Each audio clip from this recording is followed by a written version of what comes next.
Hi everybody and welcome. It's beautiful to look around. So I'm starting out.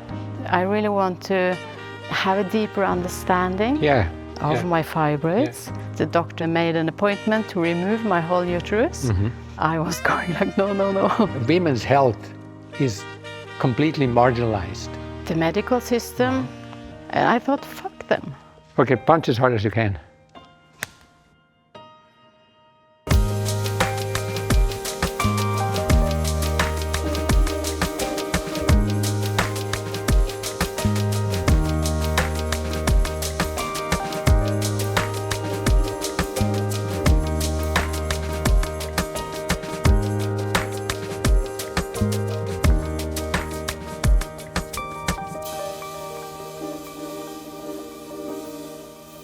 So now we work with Jannicke. Awesome. Good? So great to see you and meet you here. Yes, it's nice to see you also. Am I being too abrupt if I just ask you right away if you would want to say the topic that you were thinking of working with? No, that's okay for me. Is it good? Yes. Okay, great. Yeah. Would love to hear. So the topic I would like to work with is I have fibroids on my uterus. And some years ago, when they discovered it, the doctor said straight away, I was in the hospital, that he just went in his book and he made an appointment to remove my whole uterus.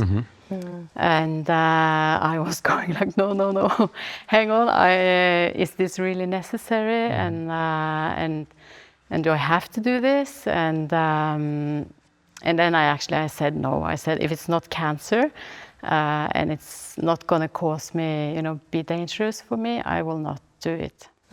I have been going for controls every year, and they kind of keep on, advising me to remove it. And I've been trying to research myself.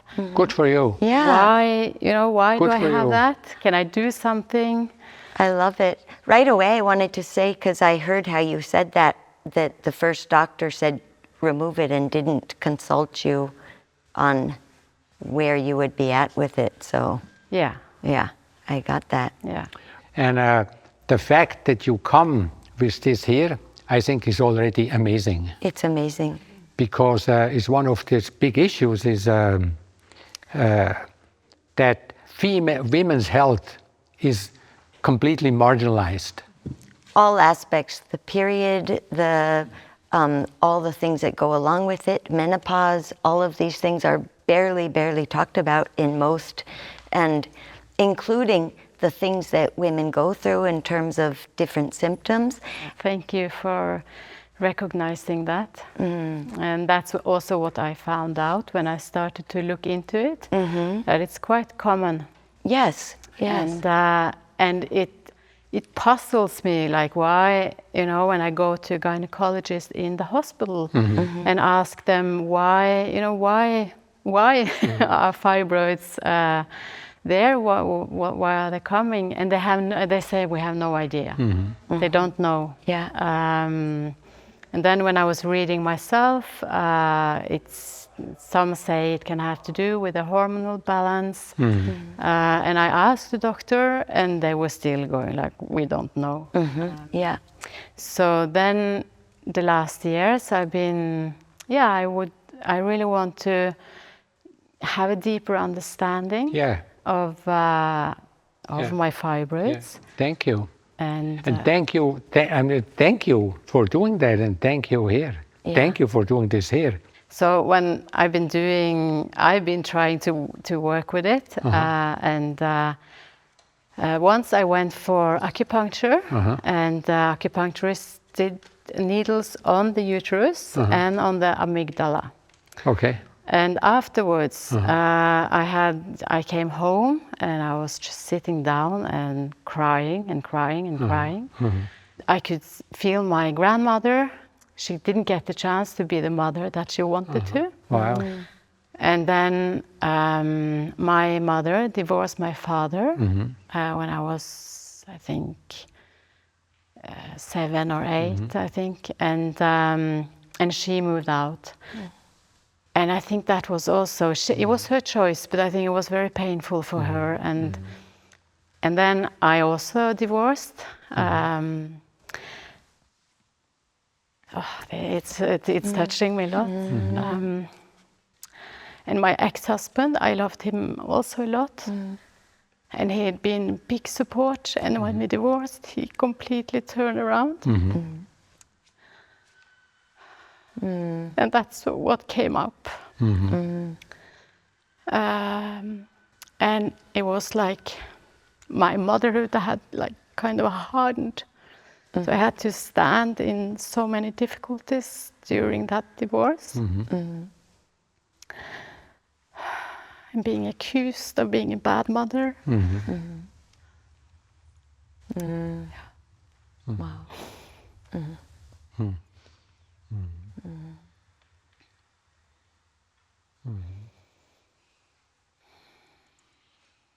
Yeah. So it's very touching, the pain and the difficulty that's connected to motherhood somehow. Yes. What do you think when you hear that? Yeah, it's like something relaxes in me. Yes. Yeah. Good. Yeah. So how do you know you have fibroids now? Last year, when I went for control, they did a CT scan to really see that it's not cancer or anything like that. But the doctor said also with the size of it and the time I've had it there, she said, if it would be cancer, you would be dead, she said. So from the pictures, and I can also feel it. What do you trust more, you feeling it or CT scans? I mean, CT scans you can see, but I don't trust. Let's look at the CT scan together. Yeah. What does it look like to you? What do you see if you look at the CT scan?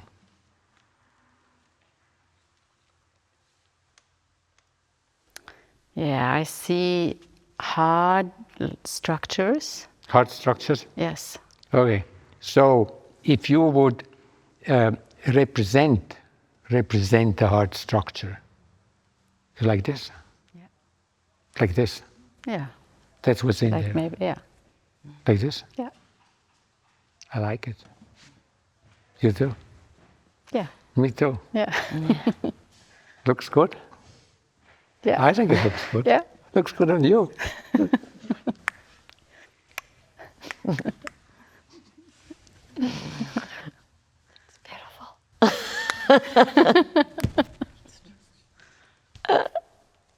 Ding. Back. Ding, ding. Okay, try. No, No, try. I try. On you. Yeah. That was nice. I like the sound. Yay. See, now I start to feel like, oh. No, you're fine. You're Yeah? fine. Yeah, don't worry about it.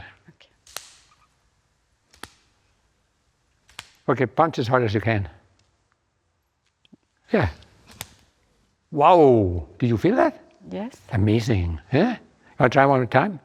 And this time, when you do it, see if you can feel the whole power that's in the punch. Want to try? Okay. Oi. Yeah, fine. Yeah, you feel it?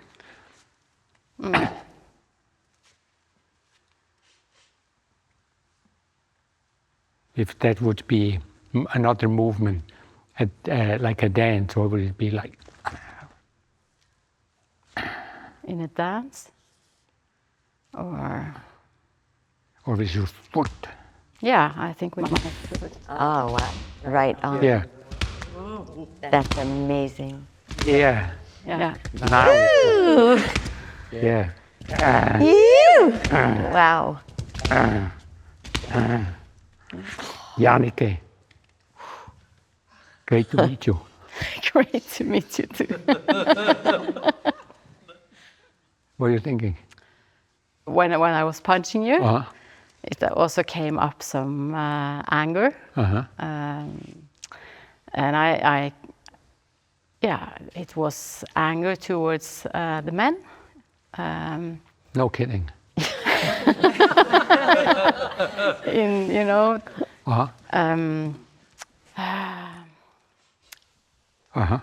the insensitivity and hurt from my ex-husband. The medical system? Yeah. The medical system. Just now, I was supposed to go for control now, and I had, you know, they call you in on a date, and I got my period a little before planned, and it was exactly on this date, and I didn't feel like going for for the control when I had my period, and I called in that day, and it was on a Monday, and so I couldn't call on Saturday and Sunday, and they said, yeah, that's, you know, when you don't call 24 hours before, then you have to pay. So you have to pay €150. But I said, I got my period, and they said, that's, you know, that's, you can still come for the control, and I said, no, I don't want to. Yes. Yeah. Amazing. Yeah. Wow. Amazing. Yeah, it's horrible. And I join you in there. Horrible. And I thought, fuck them. Yeah. Yeah. Don't pay. I said. Wow. Yeah. Fighting for what's right for you. You know, she knows what's right. She knows when to go to the doctor. She knows how to go to the doctor. She knows. Yeah? Yeah. She knows. She knows. They know nothing, but you know. Yeah. Yeah. And it's a fight. Yeah. It's a Yes. fight.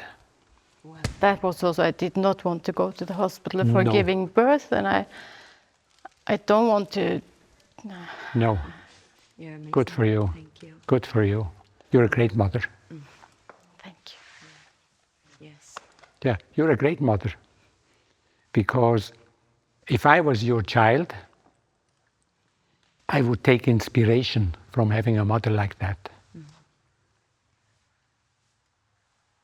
One like this and one like this. Not only like, Yeah.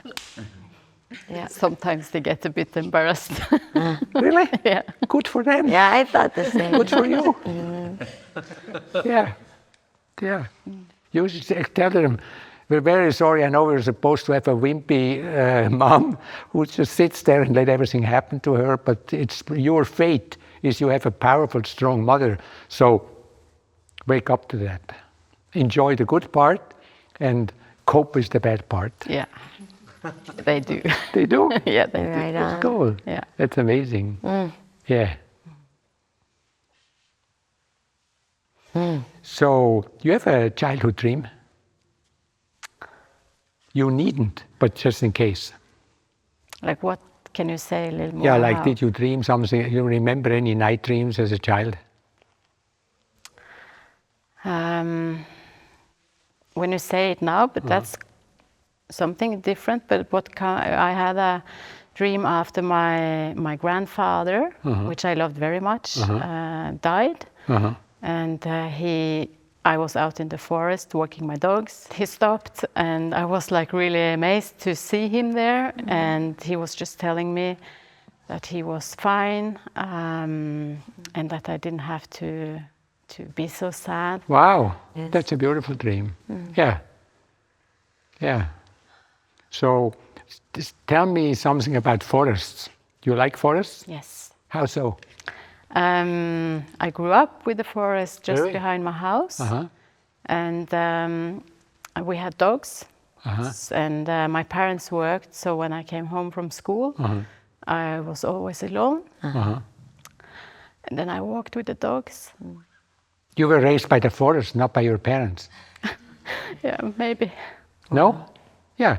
Because Yeah, in the yeah. In those hours, I was. because yeah. in the forest, your grandfather comes to you in the forest. Yeah.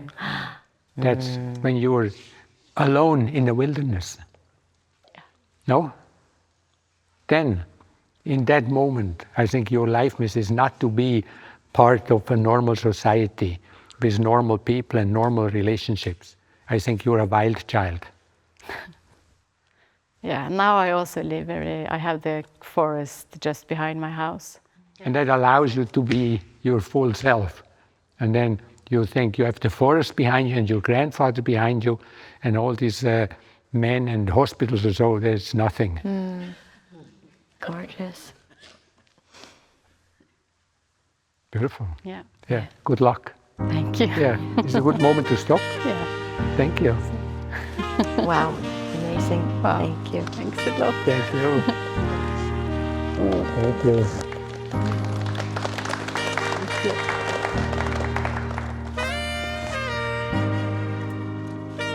Wow.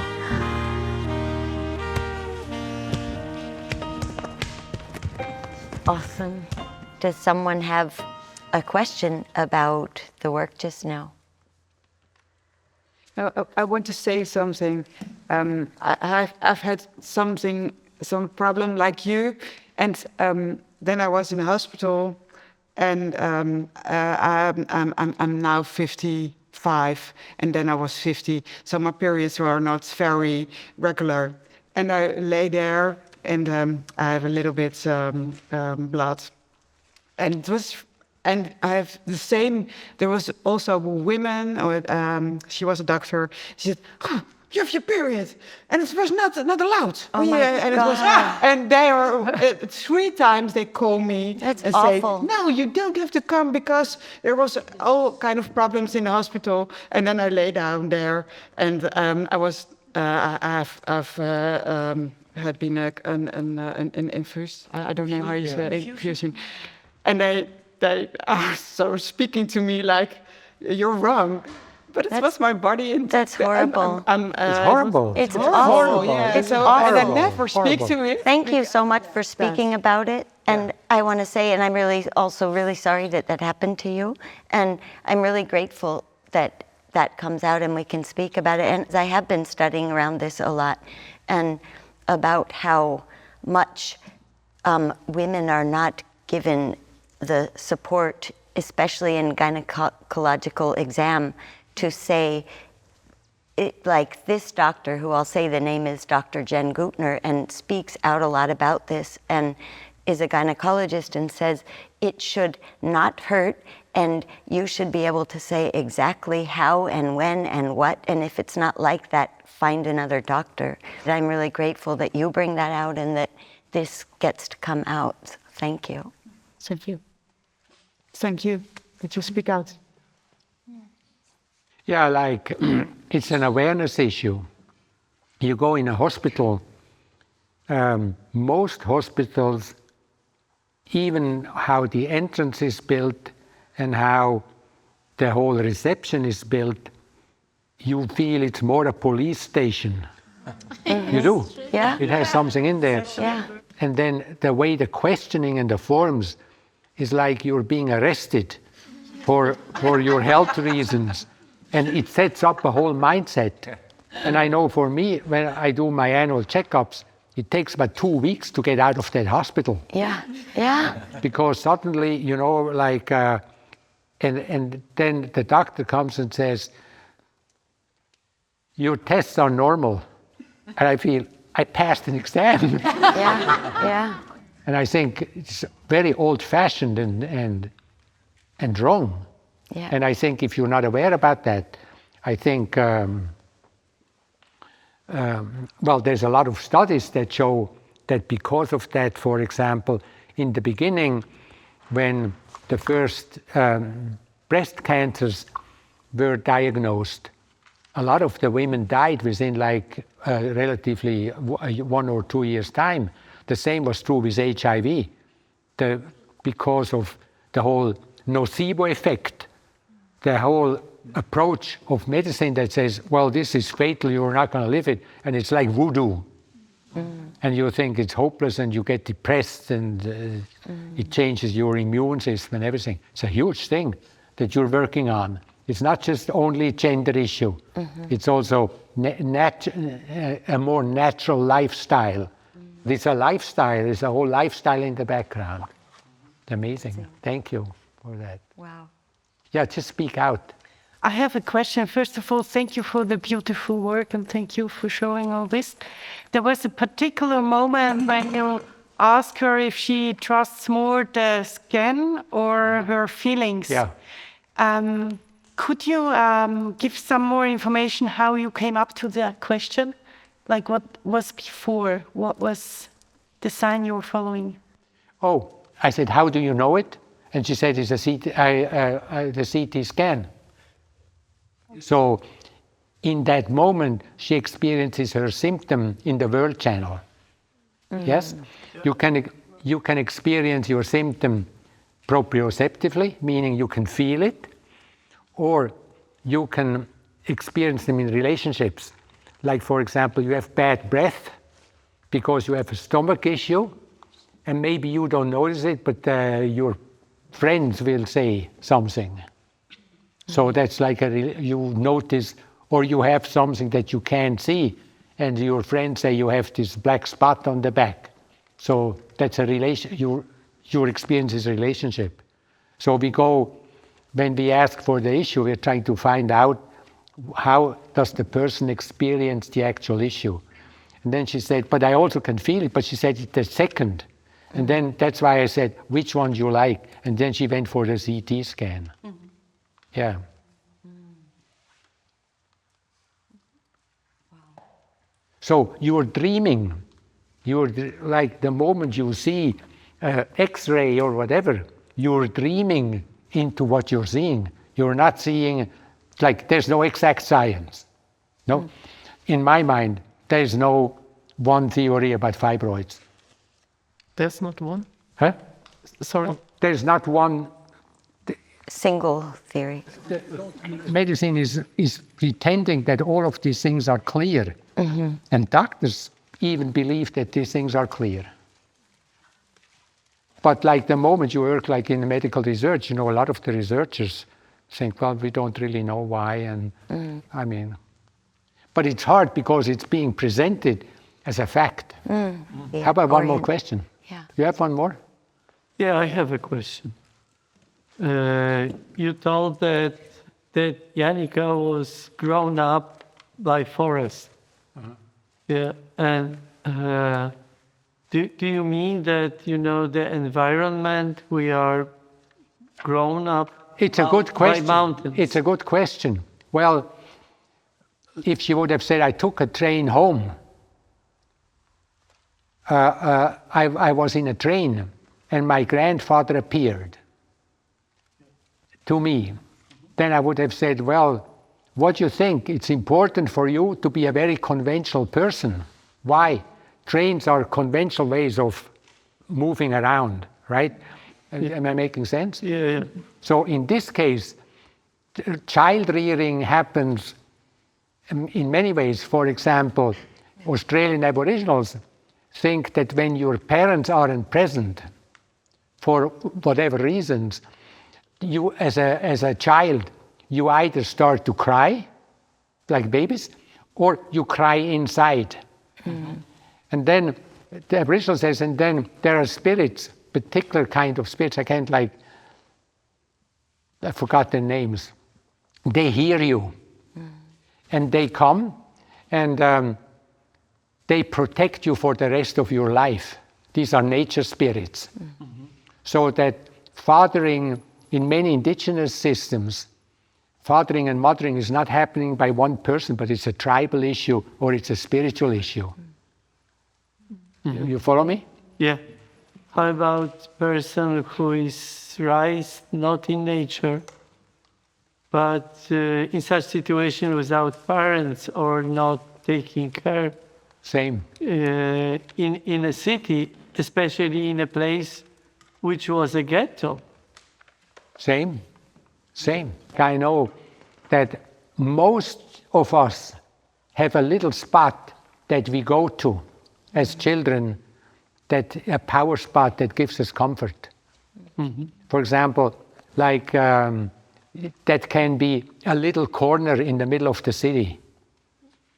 That can be, I particularly like to go right there on that little bridge over the thing, because like, do you follow me? Yeah.